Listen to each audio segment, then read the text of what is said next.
구독과 좋아요, 댓글, 알람 설정은 저에게 큰 힘이 됩니다. 오늘도 이 목소리를 찾아주셔서 감사합니다. 오늘은 64세 여성분의 사연입니다. 이분의 이름은 가명으로 영숙이라 부르겠습니다. 남편이 설거지를 했습니다. 40년 결혼 생활에서 처음 있는 일이었습니다. 처음엔 못 본 척 했습니다. 눈을 한 번 감았다 떴습니다. 여전히 남편이 싱크대 앞에 서 있었습니다. 꿈이 아니었습니다. 남편은 퇴직 전까지 집안일을 단 한 번도 한 적이 없었습니다.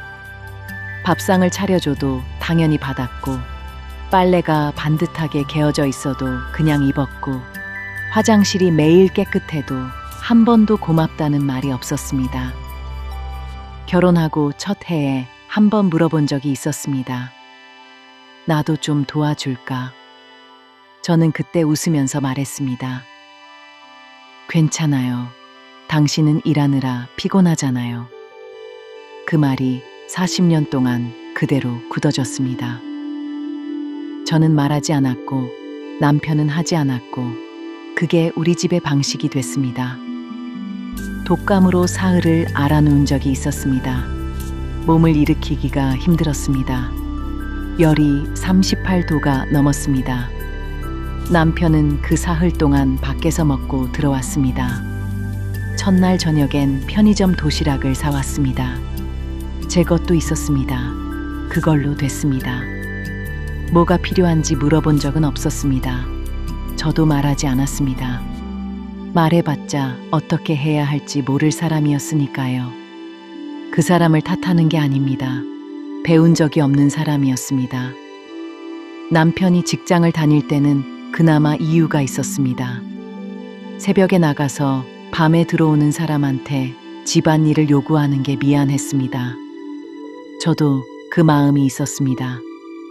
당신은 밖에서 벌어오고 나는 안에서 꾸리고, 그게 우리의 역할이라고 생각했습니다. 그런데 퇴직을 하면 그 이유가 없어집니다. 같이 집에 있는 사람이 됩니다. 그런데도 집안일은 여전히 제 몫이었습니다.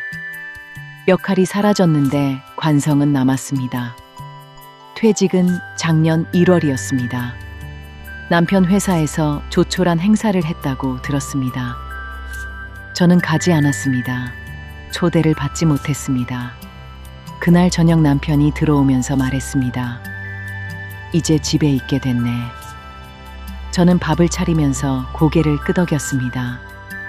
속으로는 생각했습니다. 이제 새끼를 다 챙겨야 하는구나. 예상대로였습니다.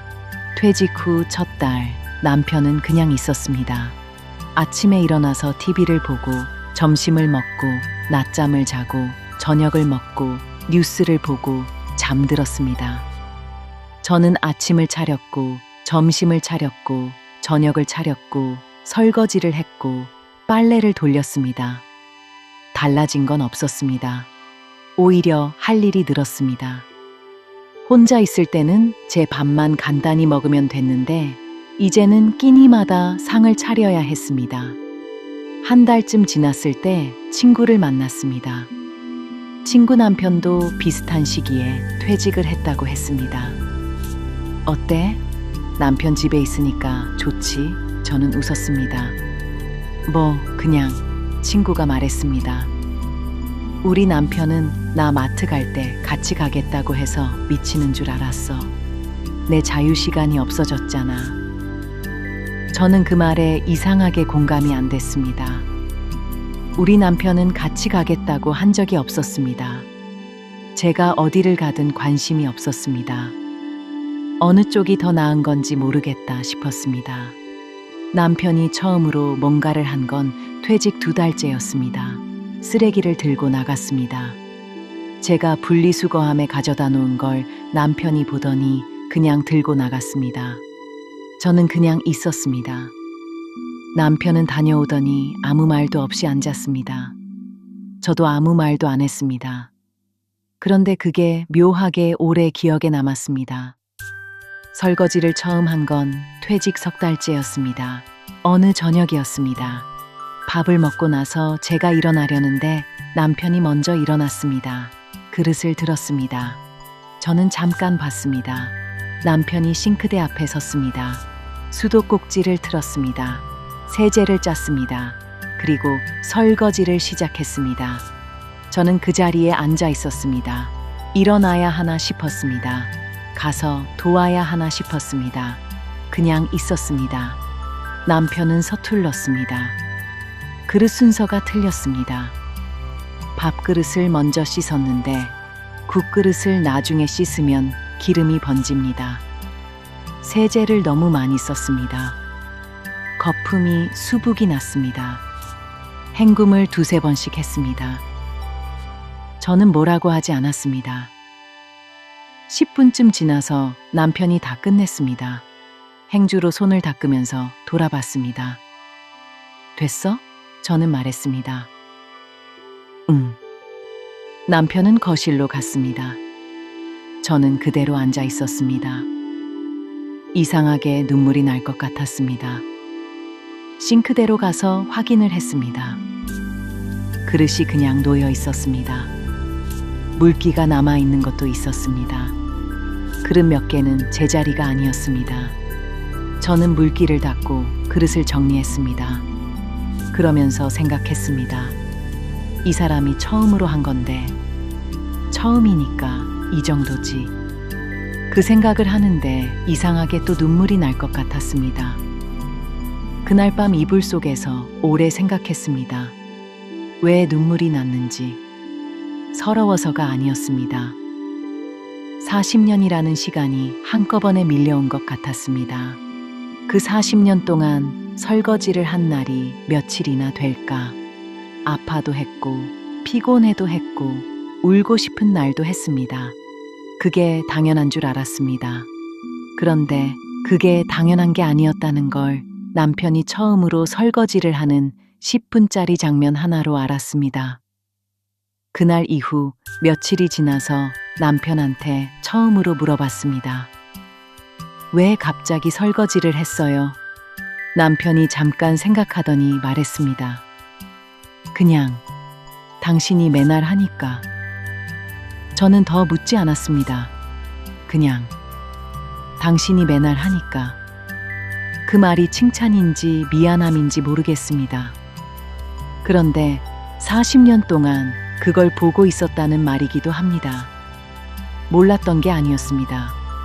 그냥 하지 않았던 겁니다. 그 차이가 크다면 크고 작다면 작습니다. 저는 아직 그 차이를 어떻게 봐야 할지 모르겠습니다. 그 이후로 남편이 가끔 설거지를 합니다. 매일은 아닙니다.